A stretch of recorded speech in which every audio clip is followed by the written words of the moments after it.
In this video, we're gonna understand what is calculus of variations and different types of problem based on calculus of variations. Okay, so let's begin. So first, let's look at the introduction of calculus of variation.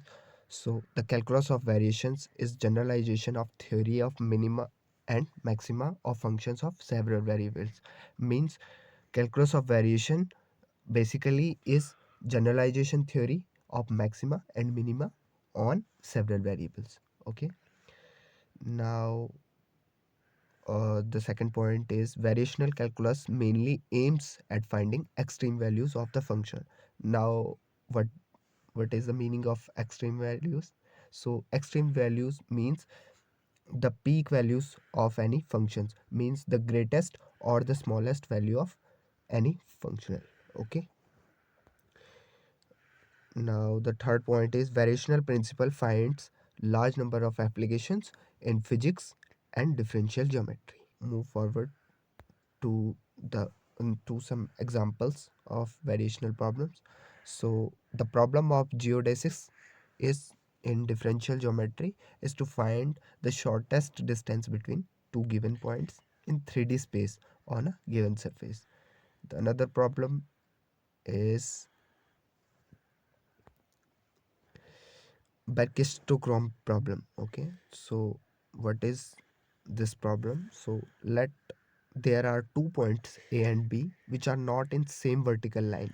Okay, the points A and B are not in same vertical line. The problem is to find a path between A and B such that a object when reaches from the upper point, say A, reaches B smallest possible time. Means if we have 2 points A and B which are not in same vertical lines.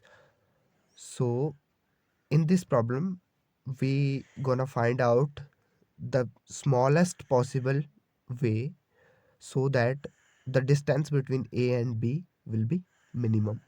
Okay, so and one more important point is the path between the 2 points A and B is not a straight line, it is a cycloid. Okay, uh basically when we talk about distance between 2 point, the smallest distance between 2 points, we consider a straight line. Okay, but in this problem the path will not be a straight line.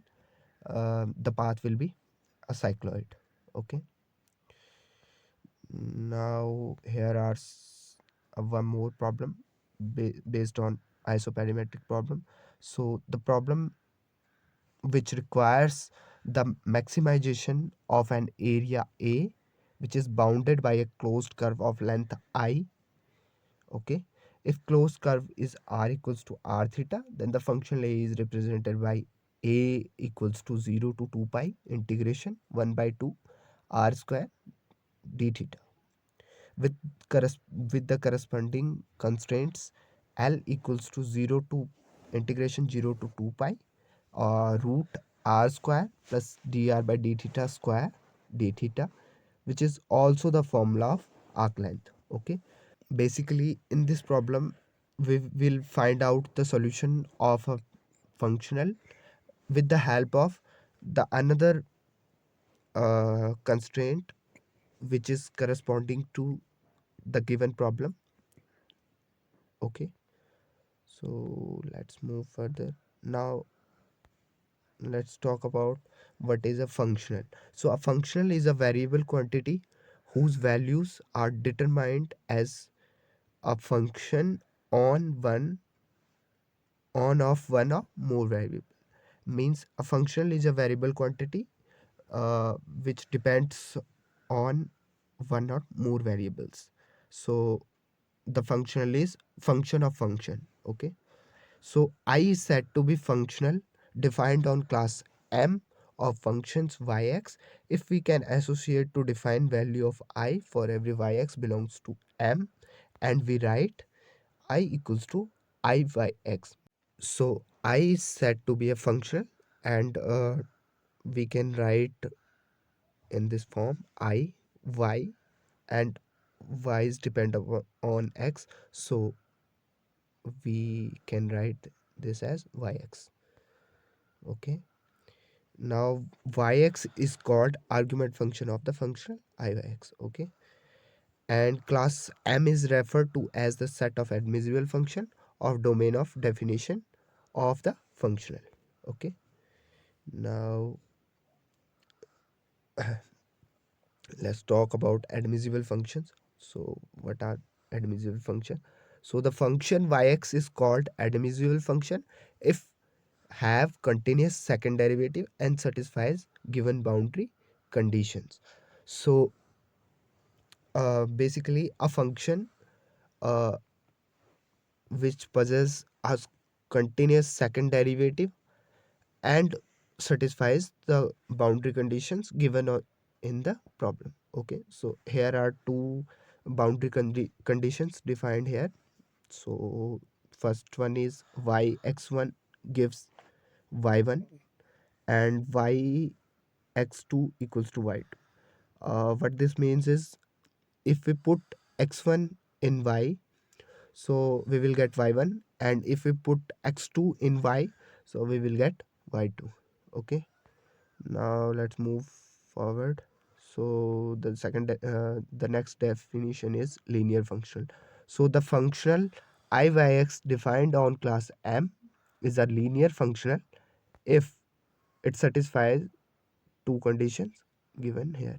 Okay, so the first condition is, if we multiply the functional with a constant, arbitrary constant, then it will equal to the result if we multiply, if we take functional and then multiply with the arbitrary constant.